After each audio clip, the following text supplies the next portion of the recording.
बिस्मिल्लाहिर्रहमानिर्रहीम। रब्बि इश्रह ली सदरी व यस्सिर ली अमरी वहलुल उक़दतम मिन लिसानी यफ़क़हू क़ौली। बिस्मिल्लाहिर्रहमानिर्रहीम। इन्ना औलिया अल्लाह ला खौफ़ुन अलैहिम वला हुम यहज़नून। सदक़ल्लाहुल अज़ीम। अल्लाहुम्मा सल्लि अला सय्यदना मुहम्मदिन व अला आलि सय्यदना मुहम्मदिन व बारिक वसल्लम अलैहि। मौला सल्लि व सल्लिम दाइमन अबदन अला हबीब खैर कुल्लिहिमी हो वल हबीबुल अज़ीज़ु तुरजा शफ़ाअतहु लिकुल्लि हौली मिनल अहवाल मुक़्तहिमीन। अल्हम्दुलिल्लाह, आज अप्रैल की 22 तारीख़ है और हस्बे मामूल फिर हम आज एक मुख्तसर से लेक्चर में आज जिस मज़मून में दाखिल हो रहे हैं वो मज़मून है सैयद शेख अब्दुल कादिर जीलानी अल-मारूफ गौसे आज़म। और आज क्योंकि 22 अप्रैल है और ईस्वी के हिसाब से नबी पाक सल्लल्लाहु अलैहि वसल्लम का यौम वलादत भी आज ईस्वी के हिसाब से। वैसे जो हिजरी के हिसाब से वो 12 रबीउल अव्वल होता है, लेकिन ईस्वी के हिसाब से आज 22 अप्रैल है। तो उस मुनासबत से भी आज का दिन बहुत अहमियत का हामिल है। तो आज की हमारी जो गुफ्तगू है वो हम तो पिछले कई दिनों से कुरान का तबसरा कर रहे थे, अहादीस का और मुख्तलिफ़ सूरतों का मुख्तसर सा जायज़ा ले रहे थे। लेकिन आज हम एक नए मज़मून में दाखिल हो गए हैं, औलिया अल्लाह के मज़मून में दाखिल हो गए हैं। तो सबसे पहले हमने आज के मौजू का जो इंतखाब किया है और जिस हस्ती को हमने बयान करना है उनका नाम है शेख अब्दुल कादिर जीलानी अल-मारूफ गौसे आज़म पीराने पीर दस्तगीर। आपके बहुत से अलकाब हैं, गौसे समदानी, गौसे रब्बानी, बहुत से अल्फाज हैं। आप यकीन करें इतने अल्फाज हैं नबी पाक सल्लल्लाहु अलैहि वसल्लम के जितने नाम हैं उतनी है ही आपके लक़ब हैं, उतने ही आपके लक़ब हैं। तो हमने ये शुरू किया है अला इन्ना औलिया अल्लाह ला खौफ़ुन अलैहिम वला हुम यहज़नून। तो ये सूरह यूनुस की आयत है, अला इन्ना औलिया अल्लाह ला खौफ़ुन अलैहिम वला हुम यहज़नून। तो इसको हम ज़ेर बहस लाएंगे। हम शेख अब्दुल कादिर जीलानी रज़ी अल्लाह ताला अन्हु को सबसे पहले हम उनका नाम, नसब, जाए पैदाइश और उस वक़्त क्या हालात थे इसका जायज़ा लेंगे और उसके बाद करामत का ज़िक्र होगा और साथ साथ आपका जो मकाम वलायत है वो उसका मुख्तसर सा जायज़ा लेंगे। लेकिन साथ साथ हम औलिया अल्लाह की तारीफ़ करते करते अगर इसमें कुछ बातें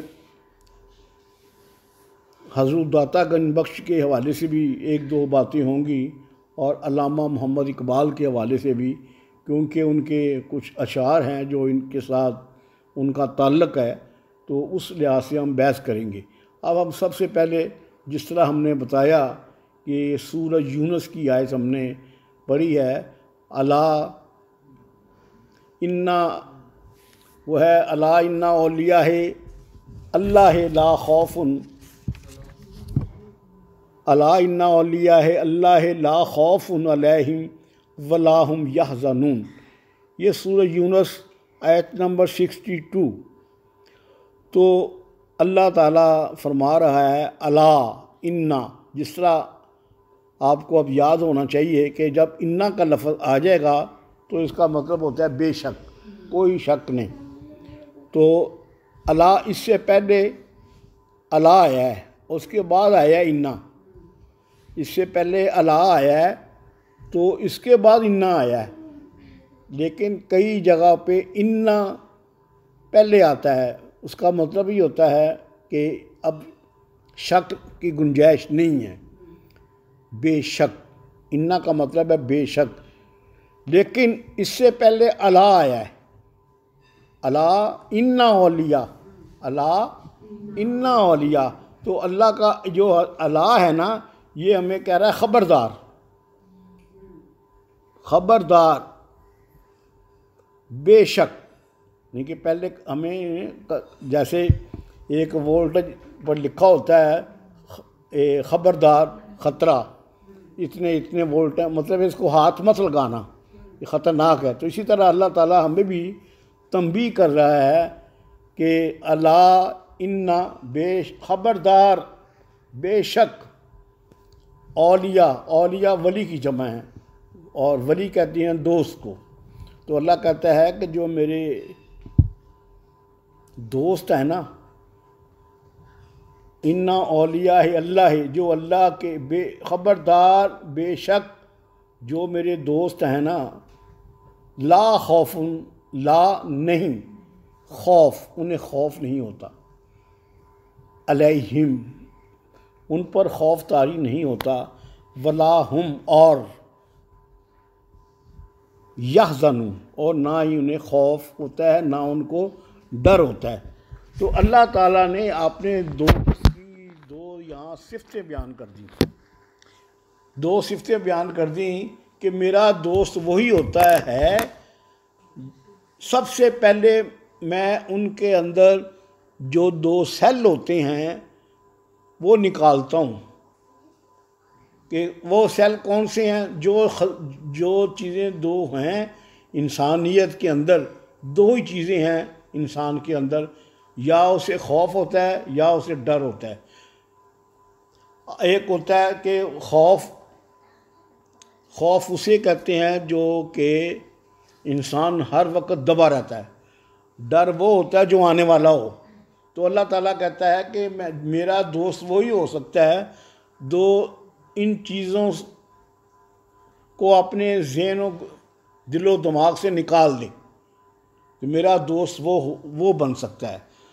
तो जो अल्लाह के दोस्त होते हैं तो उनको ना कोई गम होता है, तो ना ही उनको कोई खौफ होता है।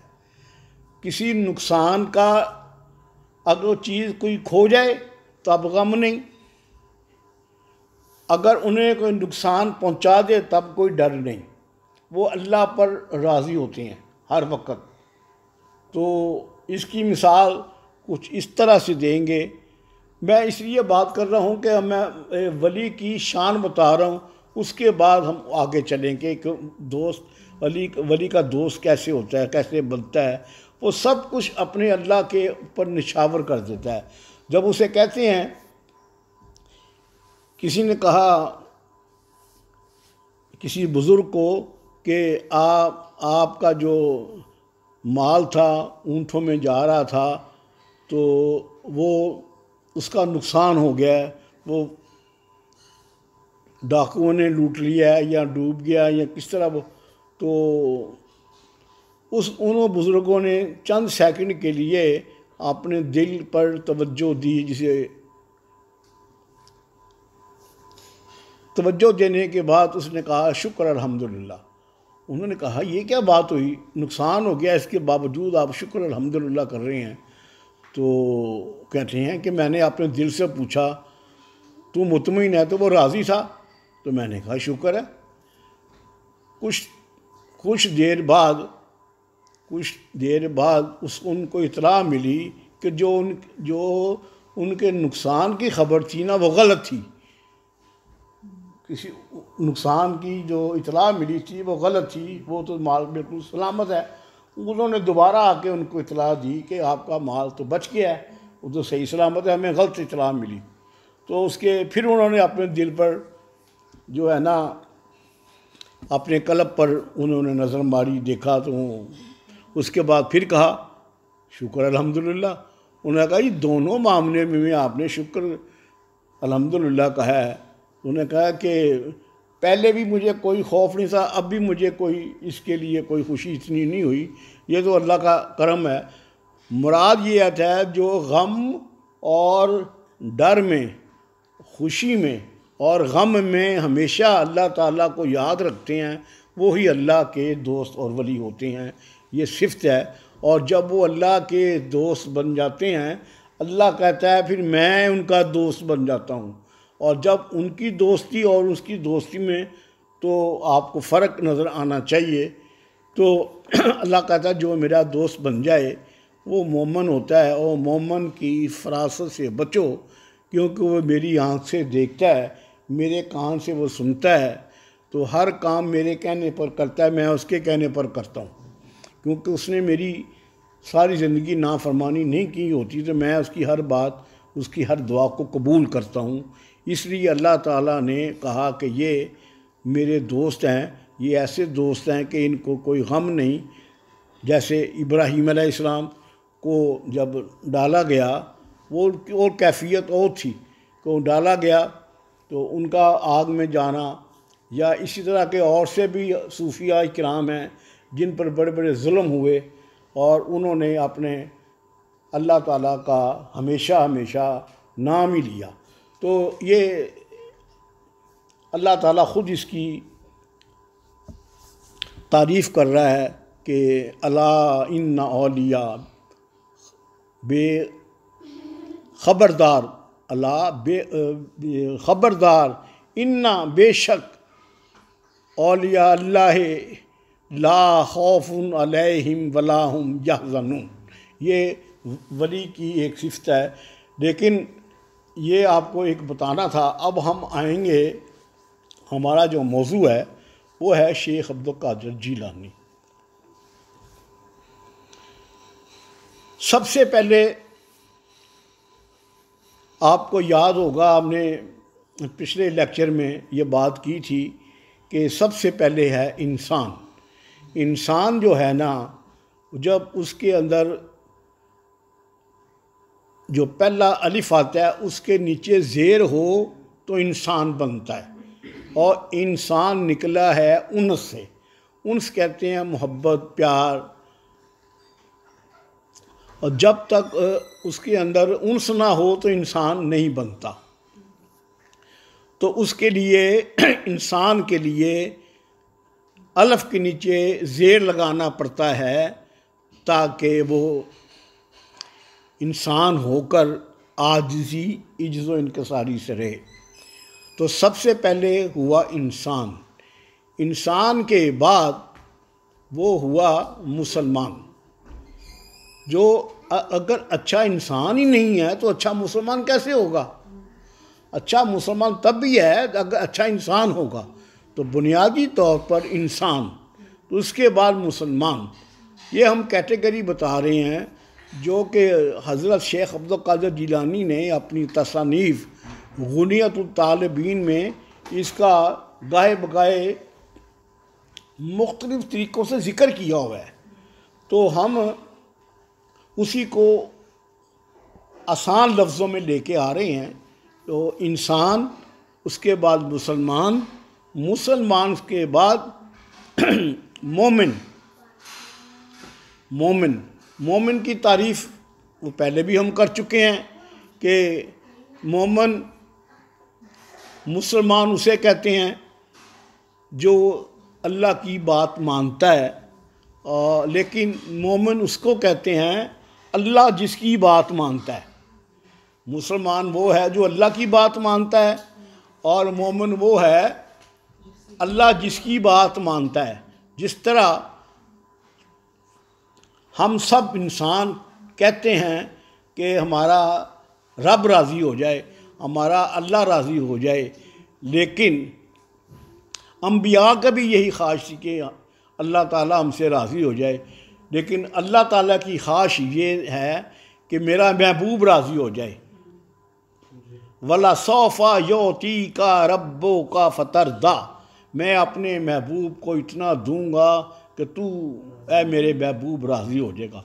यानी कि हमारी वलियों की, नबियों की, सबकी ख्वाहिश है अल्लाह राज़ी हो, अल्लाह की ख्वाहिश है मेरा रसूल राज़ी हो। तो हजूर नबी करीम सल्लल्लाहु अलैहि वसल्लम फरमाते हैं मैं उस वक़्त राज़ी नहीं होऊंगा जब तक मेरा एक उम्मती भी जन्नत से बाहर रह जाए, तो मैं सबको लेके जन्नत में लेके जाऊंगा। अब हम दोबारा वापस आते हैं उसी टॉपिक पर। शेख अब्दुल कादिर जिलानी रज़ी अल्लाह ताला अन्हु की बात कर रहे हैं, क्योंकि जिस तरह तमाम अम्बिया में सरदारुल अम्बिया नबी पाक सल्लल्लाहु अलैहि वसल्लम है, और इसी तरह ही मुकाम हज़रत गौस पाक का है, हज़रत शेख अब्दुल कादिर जिलानी का है। आप भी तमाम औलिया अल्लाह के सरदार हैं। जिस तरह सरदारुल अम्बिया एक है, इसी तरह गौस आज़म भी एक है।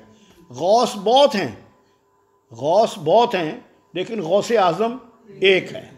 अब हम आएंगे, हमने कहा था इंसान, फिर कहा मोमिन, फिर कहा मुसलमान, मुसलमान से बना वली, वली से बना कुतब, कुतब से बना अब्दाल, अब्दाल से बना औताद, उताद से बना गौस, गौस बेशुमार हैं। जिस और गौस के बाद अगर कोई है हस्ती तो वह गौस आज़म है। जो गौस आज़म सिर्फ एक है, जो बाकी हैं कलंदर। कलंदर जो है ना, वो कुछ लोग कहते हैं कि 2.5 कलंदर। मैं इख्तलाफ रखता हूँ, मैं कहता हूँ ये बात गलत है, ये 2.5 कलंदर नहीं है, ये माई राबिया को आधा कलंदर कहते हैं, ये गलत है। वो भी तो इबादत की है, उसने भी उसी तरह इबादत की है जैसे उसने भी अल्लाह को उतनी मोहब्बत की है, उतनी चाहत किया जैसे बाकी ने की है। तो वो उनको आधा कहना गलत है, बल्कि वो भी पूरी कलंदर हैं। एक बूली शाह कलंदर थे जिनका नाम बताया था शरफुद्दीन, तो एक शहबाज कलंदर हैं, तो दूसरे तीसरे माई राबिया बसरी, और चौथे कलंदर जो है ना वो हज़रत अल्लामा मोहम्मद इकबाल। क्योंकि आप भी कलंदर हैं, आपका पैगाम भी आफाकी है, आपकी मोहब्बत रसूल में आप भी फनाफी रसूल हैं। जिस तरह कलंदर का लफ्ज़ी मतलब जो होता है आम लफ्ज़ों में बंदर को नचाने वाला, लेकिन इस्लामी इस्तिलाह में तसव्वुफ़ की ज़ुबान में कलंदर उसको कहते हैं जो कि जिससे ज़माने चलते हैं, जो ज़माने को चलाता है अपने इशारों से। कलंदरों का है तरीक़, अल्लामा इकबाल ने अपने शेरों में कलंदर की बड़ी तारीफ़ की हुई है। तो इससे मुराद अब हम आएँ, हमने कहा कि गौस आज़म जो कि इमामुल औलिया हैं, जिस तरह वो इमामुल अम्बिया हैं, इस तरह इमामुल औलिया हैं आप, तो हज़रत गौस आज़म। और एक और साथ साथ जहाँ जहाँ गलती होती है उसकी तस्हीह भी करते जाएं, और लोगों के ज़हन में ये बात है कि जो दाता साहब हैं वो हज़रत गौस आज़म के बाद के हैं। नहीं, बात यह है कि गौस आज़म का मुकाम सबसे ज़्यादा है। वो गौस आज़म से जो पहले वली गुज़रे हैं, ख़ा वो भी हो और उनके बाद आने वाले कोई भी हों, वो जो भी हो, लेकिन जो मुकाम गौस आज़म का है वो किसी का नहीं है।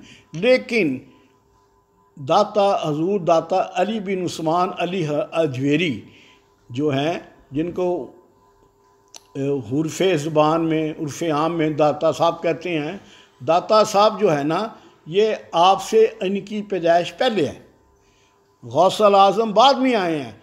आपकी जो पैदाइश है हज़रत दाता गंज बख्श की, वो 381 हिजरी से लेकर 400 हिजरी के दरमियान में मुख्तलिफ़ लोगों ने मुख्तलिफ़ बताया। किसी ने कहा है 381, किसी ने कहा 385, किसी ने कहा है 400, यानी कि आप 400 तक कह लें, 400 तक।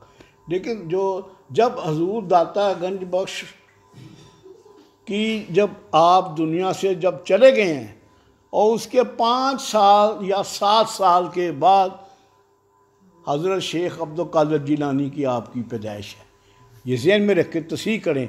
और लोगों को ये मालूम नहीं है कि दाता गंज बख्श पहले आए हैं, तो हजूर गौस आज़म बाद में आए हैं। लेकिन बाद में आने के बावजूद भी आप गौस आज़म हैं। जिस तरह मैंने कहा गौसे आज़म एक है, लेकिन आपका मकाम गौसल आज़म का बहुत बड़ा है। जैसे गौसे आज़म एक है, इसी तरह दाता गंज बख्श भी एक हैं पूरी दुनिया में, लेकिन मकाम जो गौस पाक का है वो किसी का नहीं है। अब हम थोड़ा सा गौसल आज़म की मुतल्लक होता, आपका इसमें ग्रामी जो था वो हज़रत शेख अब्दुल कादिर जीलानी। जिलानी इसलिए कि आप जिलान में पैदा हुए, जिलान भी कहते हैं, गीलान भी कहते हैं। गिलान क्योंकि असल गाफ नहीं होती अरबी में, इसलिए जिलानी मशहूर हुए। गिलान भी कई कहते हैं, जैसे लिखा होगा गिलानी तो मुराद होता है जिलानी। तो आपका इसमें ग्रामी नामे ग्रामी आपका जो है वो हज़रत शेख अब्दुल कादिर जिलानी है। लक़ब आपका मुहियुद्दीन है। कुनियत आपकी अबू मोहम्मद है और उर्फ़ गौसे आज़म कहते हैं, दस्तगीर भी कहते हैं गौस, और पीराने पीर भी कहते हैं। और आपकी जो वलादत का साल है वो 470 हिजरी है। 400, किसी ने 465 का है, और लेकिन 470 471 आपका साल विलादत है। और आपकी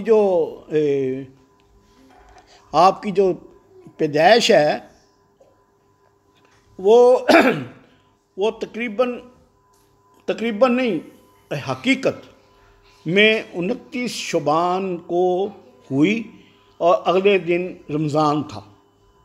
और आप अगले दिन रमज़ान था और रमज़ान का उस वक़्त चाँद देखना जो आजकल के हालात हैं ये था, और लोग तज़ब्बुब में पड़ गए थे कि रोज़ा है कि नहीं है। तो जब उनकी वालदा ने जब कहा कि मेरा अगर बच्चा दूध पिएगा तो समझो रोज़ा नहीं है, सुबह अगर मेरा बच्चा दूध नहीं पिएगा समझो रोज़ा है। तो इस लिहाज से आपके बच्चे ने दूध नहीं पिया तो रोज़ा था। तो इस तरह आप यकम रमज़ान का आपकी पैदाइश हुई। 29 शबान ख़त्म हो चुका था, चाँद निकल आया था। तो इस तरह ये आपकी, यानी कि मेरी बात करने का मकसद है कि आपके पहले ही दिन से करामतें शुरू हो गई। आप ऐसे एक वलायत के तुर्रा इम्तियाज़ में आप हैं कि आपकी जो करामात हैं वो पैदाइश से लेके वफ़ात तक हर मिनट, हर सेकंड, हर घंटा, हर दिन आपकी सारी ये करामात हैं। और आपका कोई वक़्त, आपका बोलना, आपका उठना, आपका बैठना, सब करामात हैं। जितनी करामात आपकी हैं किसी की नहीं है, ये याद रखें। तो मैंने तो आपकी जो है ना, जब आपकी होगी ना 18 बरस की उम्र, तो आप बगदाद शरीफ में उस वक़्त मौजूद, बगदाद शरीफ चले गए थे मजीद तालीम हासिल करने के लिए। तो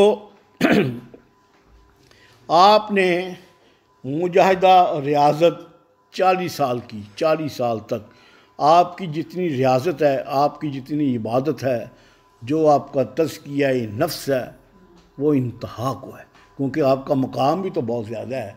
तो शेख अब्दुल कादिर जीलानी ये इमामुल औलिया में से हैं। तो आपने अपने असातिज़ा से, तमाम असातिज़ा, आपने बहुत से असातिज़ा से, उस वक़्त जो आपके अकाबिरीन थे उनसे आपने बहुत कुछ सिखाया। आप ऐसी शख्सियत हैं कि आप पैदा होते ही कुरान पाक के कुछ पारों के हाफ़िज़ थे। और किसी ने पूछा कि इतने पारे आपने हिफ़्ज़ किए हुए हैं, इसकी वजह क्या है? तो आपने फरमाया कि जब मैं अपनी माँ के पेट में था तो मेरी वालदा रोज़ाना कुरान पढ़ती थी, और जितने उनको याद थे उतने मुझे भी याद, मैं भी साथ साथ याद करता था। तो ये एक आपकी करामा तो बहुत ज़्यादा हैं आपकी। तो जैसे आपके वालिद साहब का नाम मोहम्मद साले था और आपकी वालदा का नाम हज़रत फ़ातिमा था, और ये आप हसनी हुसैनी सैयद थे तरफ़ैन की तरफ से, आप इमाम हसन से भी, इमाम हुसैन से भी, यानी कि आप आला सादात ख़ानदान में से आपका शुमार होता है। तो आपके जो पीर तरीक़त थे, आप जिनसे आपने बहुत से असासा से इल्म हासिल किया, इल्म हदीस, इल्म कुरान, दूसरे सारे इल्म आपने हासिल किए। और जो आपके पीर तरीक़त जो थे वो थे हज़रत शेख अबू सईद मुबारक मखज़ूमी। और ये भी बात बता दूं आपको कि ये भी आपके पीर साहब का नाम ये भी कम लोगों को पता है। और आपकी जो आप शेख नजीबुद्दीन सोहरवर्दी के मसाइब में से, मसाइब ख़ास में थे। तो आप सिलसिला, जो आपका सिलसिला था मजहबी, जैसे हनफी होता है, तो आपका सिलसिला आप हम्बली था। इमाम हम्बल के आप मुकल्लद थे और इमाम शाफ़ी के मुताबिक फ़तवा दिया करते थे। मुकल्लद थे इमाम अहमद बिन हम्बल के, जो फ़तवा देते थे वो इमाम शाफ़ी के आप कायल थे। तो आपकी तसानीफ़ तो बहुत ज़्यादा हैं, लेकिन इसमें से जो सबसे ज़्यादा मशहूर हुई है वो है गुनियतुल तालिबीन, गुनियतुल तालिबीन। और आपकी एक है किताब फतूहुल गैब और अर्रब्बानी जलाल ख़वातिर, ये आपकी तसानीफ़ है। इसमें से जो शोरा आफाक है वो गुनियतुल तालिबीन है। गुनियतुल तालिबीन का कई ज़बानों में तर्जुमा हो चुका है। इसमें आपने तरीक़त बताई है, शरीयत बताई है, माफ़त बताई है, हकीकत बताई है, और आपने जितने भी सिलसिले हैं उनका आपने ज़िक्र किया है। तो आपकी जो तारीख़ वफ़ात है, हम लोगों ने इसको किताबों में 11वीं शरीफ को पक्का करने के लिए 11 रबी सानी कर दिया हुआ है। अभी हम आगे जाके इनका एक थोड़ा सा और भी ज़िक्र करेंगे कि 11वीं शरीफ क्यों मनाई जाती है और इसकी तारीख़ क्या है। और अब हम जो आपकी तारीख़ वफ़ात है वो दरअसल 17 रबी सानी है।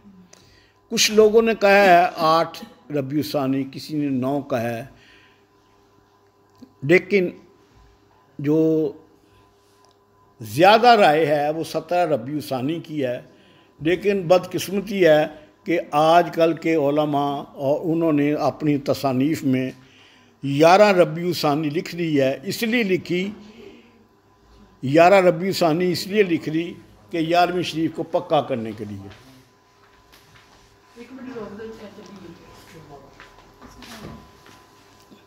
11 रबी सानी इसलिए लिखी कि किसी तरह ये पक्की हो जाए, समझे बात। तो हालांकि इस 11 रबी सानी नहीं है, और वो है 17 रबी सानी। आपने 4 शादियाँ की, आपने 4 शादियाँ की, 4, उसमें से आपके 20 लड़के और 29 लड़कियाँ, तकरीबन ये सारे 49 आपकी औलाद थी। और ये भी बात आप ज़हन में रखें कि आपने 4 शादियाँ की और 20 लड़के और 29 लड़कियाँ थीं। इसमें शेख अब्दुल रज़ाक और शेख अब्दुल वहाब, ये दोनों बड़े चोटी के थे। आपके 49 बच्चे थे, 49। लेकिन ये भी बहुत बड़ी करामत है कि 49 में से एक बच्चा ऐसा भी नहीं है जो वलायत के आला दर्जे पे ना पहुँचा हो। सब वली, सब गौस और कुतुब, अब्दाल। और बड़ी एक और दिलचस्प बात है कि पूरी दुनिया में आपकी औलाद फैली हुई है, पूरी दुनिया में आपकी औलाद फैली हुई है। क्योंकि सारे हाफिज़ और सब जो तसव्वुफ़ के आला दर्जे के मकाम होते हैं उस पर सारे आपकी औलाद फाइज थी। और जो हमारे पाकिस्तान में जो आपके फ़र्जंद अर्जमंद आए उनका नाम अब्दुल रज़्ज़ाक़ था, और उन्हीं की औलाद में से कई मज़ार हैं। ये जो यहाँ पर हैं मियाँ मीर, ये भी आप ही की औलाद में से हैं। इसी तरह और भी कई मज़ारात लाहौर में हैं मियाँ मीर जो आप ही की औलाद में से हैं, शेख अब्दुल कादिर जिलानी की। और अल्लाह ताला का लाख लाख शुक्र है अल्हम्दुलिल्लाह कि हम हज़रत गौसुल आज़म के मज़ार पे 3 दफ़ा गए हैं, और आपके पहलू में आपके बरखुरदार भी दफन है जो कि बाढ़ के हिस्से में है। और ये सिलसिला क्योंकि आपका नाम था शेख अब्दुल कादिर, तो उस शेख अब्दुल कादिर की वजह से आपका सिलसिला कादरिया कहलाया।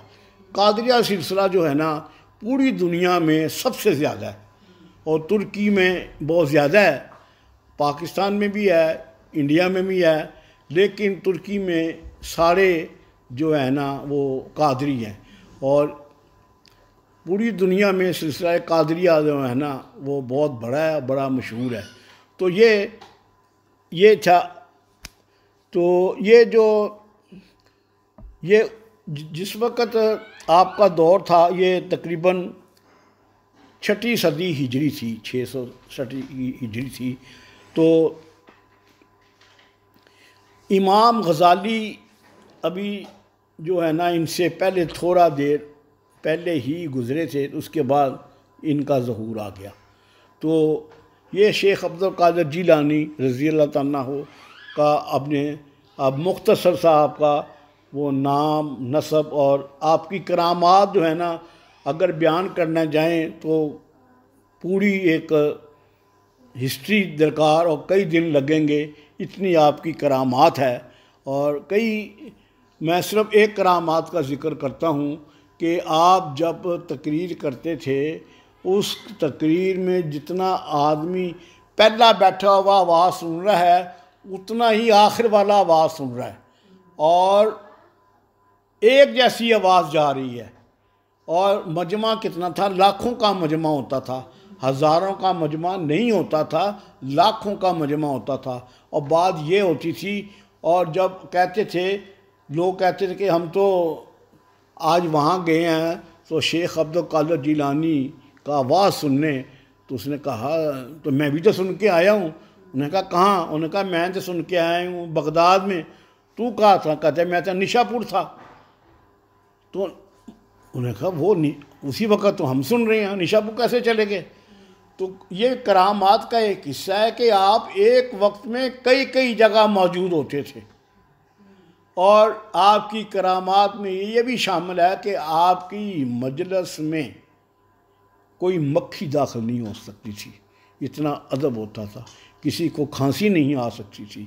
जब आप तकरीर करते थे तो वो जो उनके तजल्लियात थी ना, उनका जो रूहानियत फैज़ था ना, वो कम जिनका ज़र्फ़ कमज़ोर होता था वो मर जाते थे। तो उस महफ़िल के बाद उस जो आवाज़ होता था, बयान होता था, उसके बाद कई अपने होशो आवाज़ गुम करके ना फौत हो जाते थे, बाद में जनाजे निकलते थे, वो बर्दाश्त नहीं कर सकते थे आपको। तो ये भी आपकी करामात में एक शामिल है। तो गौसल आज़म जो थे ये इमाम अहमद बिन हम्बल के मुक़ल्लिद थे, लेकिन फतवा देते थे इमाम शाफ़ी का। करामात इनकी सारी बड़ी पड़ी हैं, और ये आपका मुख्तसर सा जायज़ा है। अब हमारा टॉपिक अब दूसरा शुरू है कि हम 11वीं शरीफ ये जो लोग मनाते हैं इसकी तारीख़ क्या है और क्यों मनाते हैं, इसकी असल हकीकत क्या है। तो एक दफ़ा दुरूशी पढ़ें, उसके बाद हम पढ़ें अल्लाहुम्मा सल्ली अला मौला यासल।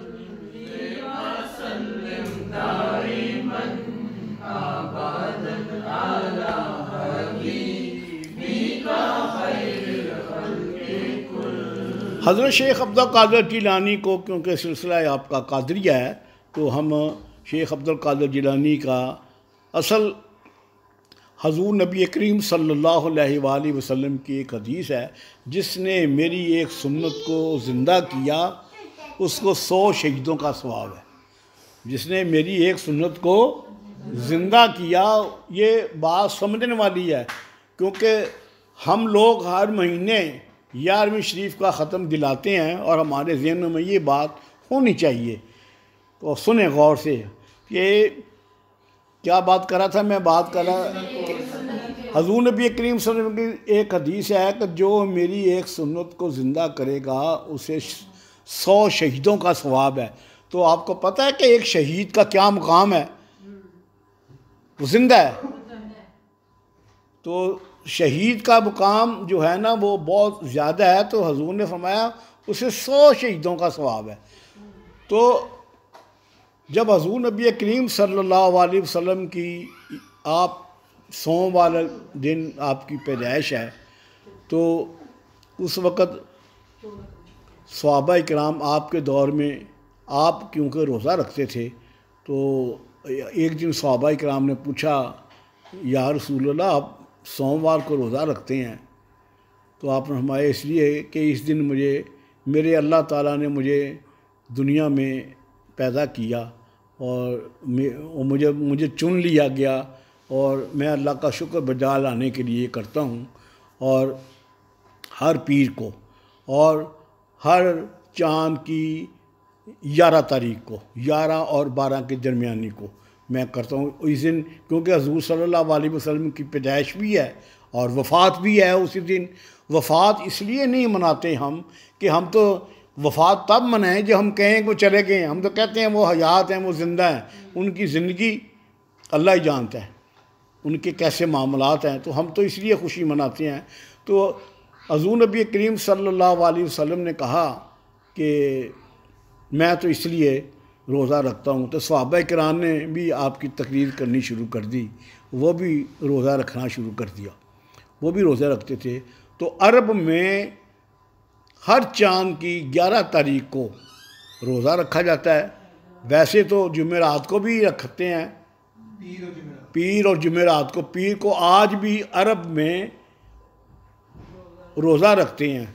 जुमेरात को वो इसलिए रखते हैं कि वो जुम्मे को सबके हिसाब किताब पेश होनी होती है अल्लाह के हजूर। तो पीर को सोमवार को रखते हैं, क्योंकि ये अरबों की एक रवायत लगी आ रही थी कि नबी पाक सल्लल्लाहु एक सुन्नत थी। ये रोज़ा आप अबू बकर सदीक, उमर फ़ारूक और सहाबा उस्मान गनी और मौला अली मुश्किल कुशा, ये भी और दूसरे सहाबा इकराम भी रोज़ा रखते थे। उसको रखते रखते ये मामला आ गया। और आपके ज़हन में एक और बात आ जाए कि हजूर नबी करीम सल्लल्लाहु अलैहि वसल्लम की 11 तारीख को पैदाइश क्यों हुई? 13 को भी हो सकती थी, 9 को भी हो सकती थी, लेकिन इस दिन क्यों हुई? इस दिन क्योंकि जितने भी हमारे इस्लामी जो वाक़यात हैं वो इसी तारीख को हुए हैं। दुनिया बनी 11 तारीख को, दुनिया जो मार्ग से वजूद में आई 11 तारीख को। आदम अलैहिस्सलाम पैदा हुए 11 तारीख को, आपकी तौबा कबूल हुई 11 तारीख को। अम्मा हव्वा और आदम अलैहिस्सलाम की जो मुलाकात हुई वो भी 11 तारीख को। हज़रत यूनुस अलैहिस्सलाम मछली वाला जो वाक़या हुआ वो भी। हज़रत इब्राहीम को आग में फेंका गया 11 तारीख को। और आपको ये भी पता है कि जो ईद उल अज़हा है ना वो 10 और 11 को ही मनाई जाती है। इस तरह नूह अलैहिस्सलाम की किश्ती वही 11 वो तारीख थी, 11 ही तारीख थी। ये सारे वाक़यात जो है ना, हत्ता के वाक़या करबला जो इमाम हुसैन रज़ी अल्लाह ताला अन्हु की शहादत का वाक़या है, वो भी 10 और 11 की दरमियानी रात को हुआ। यानी कि जितने भी वाक़यात ये बड़े बड़े वाक़या करबला तक ऐसा हुआ। और ये भी आपको बताऊं कि जो नबी पाक सल्लल्लाहु अलैहि वसल्लम की हदीस मुबारक है, क़यामत भी 10 और 11 को आएगी। तो इस लिहाज से आपकी जब पैदाइश हुई तो आपने अपने अल्लाह का शुक्र अदा करने के लिए और मज़ीद इस्तिफ़ादा हासिल करने के लिए 11 तारीख को रोज़ा रखते थे और सहाबा किराम भी रखते थे। ये वक़्त आता आता सहाबा किराम तक पहुँचा, ताबईन तक पहुँचा, तबा ताबईन तक पहुँचा, लेकिन एक वक्त जो वाक़या करबला हुआ उसके बाद जो यजीद ने ऐसे ऐसे काम किए कि इस्लामी रवायात जो है ना वो ख़त्म हो चुकी थी। जो इस वक्त आते आते ये दौर जब शेख अब्दुल कादिर जीलानी का ये दौर आया था, ये 6वीं सदी 600 हिजरी का ये दौर था, तो इसमें भी बहुत से मुश्किलात थी। वही दौर था जो मक्का में नबी पाक सल्लल्लाहु अलैहि वसल्लम के सामने आपकी तकलीफ़ परेशान, लेकिन ये दौर जो था ना हज़ूर गौस पाक का, ये दौर था एक तोहम परस्ती का जाहिलियत का दौर था। तो उसमें वो सुन्नत का तरीका जो था वो ख़त्म हो चुका था। तो हज़ूर शेख अब्दुल कादिर जीलानी ने वो रवायत को ज़िंदा किया उस दौर में। फिर भी आपने वो दिन और वो रोज़ा और वो एहतमाम और 11 तारीख को आप मनाते थे और उसको आपने ज़िंदा किया, क्योंकि उन्होंने ज़िंदा किया और आज तक ज़िंदा है। और क्योंकि उन्होंने ज़िंदा किया उस रवायत को आज हम भी अपनाते हैं, और हम क्योंकि उनका एहसान नहीं भूल सकते। उन्होंने हज़ूर नबी करीम सल्लल्लाहु अलैहि वसल्लम की याद ताज़ा की और हमने शेख अब्दुल कादिर जिलानी की याद ताज़ा की, और हमारा मकसद वही था जो हज़ूर नबी करीम सल्लल्लाहु अलैहि वसल्लम 11वीं शरीफ में रोज़ा रखते थे, एहतमाम करते थे, उसी तरह शेख अब्दुल कादिर करते थे। तो इतनी 11वीं पक्की हो गई तो हमने कह दिया कि 11वीं शेख अब्दुल कादिर जिलानी की है। बस हम ये कहते हैं अब कि ये 11वीं शरीफ शेख अब्दुल कादिर जिलानी की है। और इसकी एक छोटी सी मिसाल इस तरह दूँ कि जैसे एक वाक़या जो हुआ मजाज और हकीकत का, हीर और रांझा एक वाक़या हुआ। तो उस पर वारिस शाह एक शायर थे जो कि बुल्ले शाह साहब के पीर भाई थे, उन्होंने किताब लिखी हीर वारिस शाह। तो असल जो करैक्टर था ना वो भूल गए, तो लोग ये समझ लेंगे कि वारिस शाह की हीर है, ये वारिस शाह की हीर है, हालांकि वारिस का हीर के साथ कोई तल्लक नहीं है। तो लोगों ने ये समझा। इसी तरह लोगों ने, अब हमने कहा कि ये 11वीं शरीफ शेख अब्दुल कादिर जिलानी 11वीं वाले पीर, 11वीं वाले पीर से मुराद ये है कि आप वो दिन वो सुन्नत जो सहाबा किराम ने किया करते थे वो आपने उस सुन्नत को ज़िंदा किया। आज हम भी वो 11 तारीख मनाते हैं और शेख अब्दुल कादिर जिलानी को इसाल करते हैं, मांगते हैं हम अल्लाह से।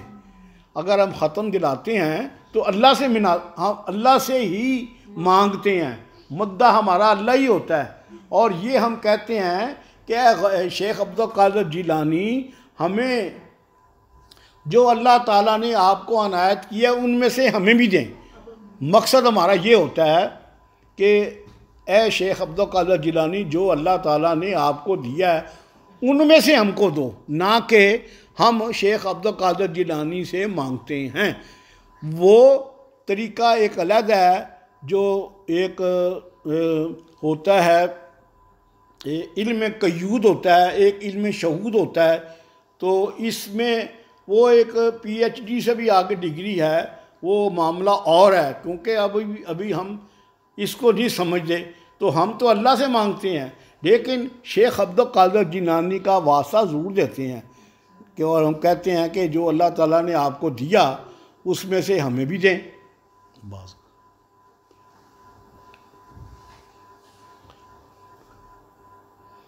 उसमें से आप हमें भी दें। तो मकसद हमारा होता है अल्लाह से मांगने का, ना कि शेख अब्दुल कादिर जिलानी से। तो ये जब हम ये अपना 11वीं शरीफ का ख़त्म भी दिलाते हैं तो उसमें भी हमारा यही होता है, ये क्लैरिफिकेशन होनी चाहिए। और लोग समझते हैं ये शिरक कर रहे हैं, ये गौसल आज़म से मांग रहे हैं हम अल्लाह से। जैसे हम कहते हैं एक दूसरे से कहते हैं कि यार मेरी मदद कर, भी मदद ये भी शिरक हो गया।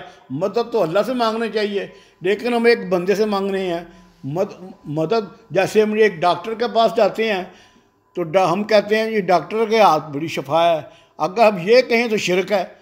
मकसद ये होता है जो अल्लाह ताला ने उसको इल्म दिया हुआ है वो डॉक्टर उससे इलाज कर रहा है और हमें शफा मिल रही है। शफा देने वाला हमें अल्लाह है, लेकिन बज़रिया डॉक्टर हमें मिल रहा है, इसे वसीला कहते हैं। तो 11वीं शरीफ का जो था वो हो गया ना, क्लियर हो गया। अब हम उस चैप्टर को क्लियर करें। इंसान मोमिन, इंसान मुसलमान मोमिन, फिर मोमिन के बाद वली, वली के बाद कुतब, फिर अब्दाल, औताद, फिर गौस, फिर गौसे आज़म। गौसे आज़म के बाद जो होता है वो होता है तबा ताबीन। तबा ताबीन वो होता है जिसने ताबी को देखा हो ईमान की हालत से, और ताबी उसे कहते हैं जिसने ईमान की हालत से सहाबी को देखा हो और ईमान की हालत से ही उसका आखिरत उसकी हो।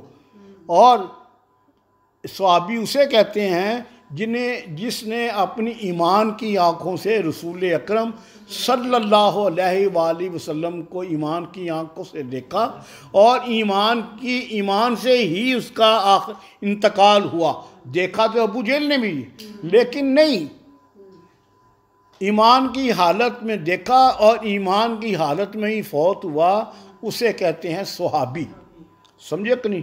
और सहाबी के बाद फिर ये मर्तबा आता है फिर उनका जो खुलफाए राशिदीन हैं, तो इसमें से जो हज़रत अली हैं और उसके बाद हज़रत उस्मान गनी हैं, फिर हज़रत उमर फ़ारूक हैं, फिर अबू बकर सद्दीक़ है, फिर हज़ूर नबी करीम सल्लल्लाहु अलैहि वसल्लम की ज़ात है। अब ये तरतीब जो दी है इसलिए बात ये तरतीब जो बताई गई है ये भी शेख अब्दुल कादिर जिलानी ने ही बताई है। तो ये है हमारा कंसेप्ट। तो इसमें जो है ना शेख अब्दुल कादिर जिलानी ने बड़े बड़े मौजू आपने बयान किए हैं। आपने मलामत का ज़िक्र किया है, आपने तसव्वुफ़ का ज़िक्र किया है, तज़किया नफ्स का किया है। तो इस पर हम कुछ अल्लामा इकबाल के चंद शेर जो है ना वो खुदी का, जो अल्लामा इकबाल का है, खुदी का सिर्रे निहा है, खुदी का सिर्रे निहा ला इलाहा इल्लल्लाह, खुदी है तेगे फसां ला इलाहा इल्लल्लाह। ये दौर अपने इब्राहीम की तलाश में है, सनम कदा जहाँ ला इलाहा, सनम कदा है जहाँ ला इलाहा इल्लल्लाह। किया है तूने मताए गरूर का सौदा, फरेब सूद व ज़िया ला इलाहा इल्लल्लाह। ये माल और दौलत दुनिया ये रिश्ता पैबंद, बुताएं वहमो गुमा है ला इलाहा इल्लल्लाह। समझे? खिद हुई जमाओ मकान की जन्नारी, ना है जमा ना मकान ला इलाहा इल्लल्लाह। ये नगमा फसले गुले उलाला का नहीं पाबंद, बहार हो के ख़िज़ां ला इलाहा इल्लल्लाह। अगरचे बुत हैं जमात की आस्तीनों में, मुझे हुक्म अज़ां है ला इलाहा इल्लल्लाह। अब इसी पर शेख अब्दुल कादिर जिलानी ने अपना एक मज़मून है, उसका इल्म और इश्क पर भी आपने बहुत कुछ लिखा है। उस पर भी अल्लामा इकबाल ने लिखा, तो शेख अब्दुल कादिर जिलानी ने उसकी तशरीह के लिए अल्लामा के शेर का मैं सहारा ले रहा हूँ।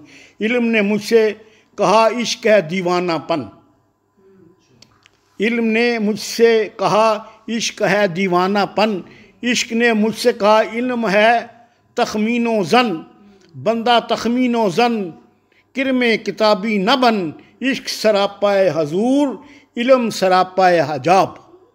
इश्क की गर्मी से मार का कायनात, इल्म मकाम सिफ़ात, इश्क तमाशाए ज़ात, इश्क सुकून सबात, इश्क हयात व ममात। इल्म है पैदा सवाल, इश्क है पिन्हा जवाब, इश्क के हैं मौजज़ात सल्तनत व फ़कीर व दी, इश्क के अदना ग़ुलाम साहिब ताजो नगी, इश्क मकाओ मकी, इश्क ज़माओ ज़मी, इश्क सरापा यकीन और यकीन फ़तह बाब। शरह मोहब्बत में बहुत ऊंचा शेर, शरह मोहब्बत में इशरत मंज़ल हराम। ये शेख अब्दुल कादिर जिलानी ने इसकी तशरीह की हुई है, इसलिए ये शेर का सहारा ले रहा हूँ। सुने, शरह मोहब्बत में इशरत मंज़ल हराम, शोरश तूफ़ान हलाल, लज्जत साहिल हराम, इश्क पे बिजली हलाल, इश्क पे बिजली हलाल और इश्क पे हासिल हराम।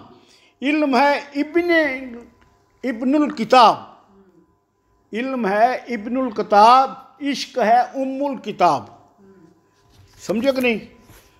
तो अब इसी पर शेख अब्दुल कादिर जिलानी ने अक्ल और दिल का भी एक मजमून छेड़ा है। तो अल्लामा इकबाल कहते हैं, हर खाकी और नूरी पे हुकूमत है खिर्द की, हर खाकी और नूरी पे हुकूमत है खिर्द की, बाहर नहीं कुछ अकल खुदा दाद की ज़द से, आलम है ग़ुलाम इसके जलाल अज़ली का, आलम है ग़ुलाम इसके जलाल अज़ली का, एक दिल है कि हर लहज़ा, एक दिल है कि हर लहज़ा उलझता है खिरद से।